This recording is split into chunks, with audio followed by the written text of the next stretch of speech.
มาเป็นแฟนเห็นน้องออกจากงานเสริมสวยวาสนาคงสวยคนสวยแก้วตาเห็นใจไอ้ก่อนงามงอนคงเมตตาไอ้หลงนำมาหวังวิวาเป็นผู้ครอ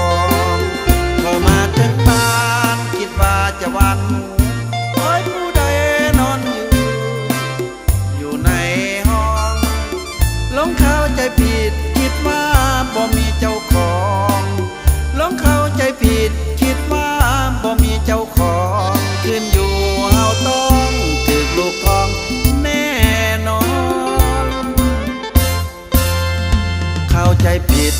คิดว่ายอดหญิงนึกว่าสาวสิงโอ้ยยอดหญิงมีผัวซ้อนลงตาลเจ้าไปตั้งแต่สีแค่หอสวนมอนไอ้ผิดหวังลาก่อนพ้องงามงอนมีลูกสอง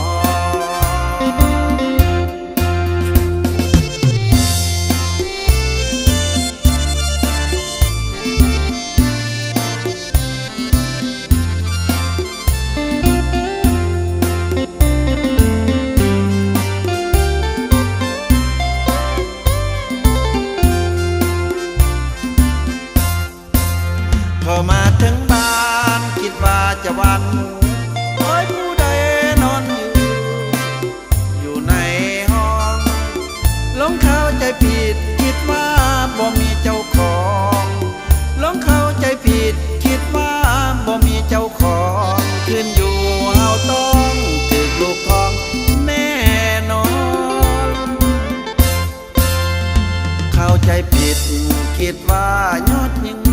นึกว่าสาวสิงโอ้ยยอดหญิงมีผัวซ้อน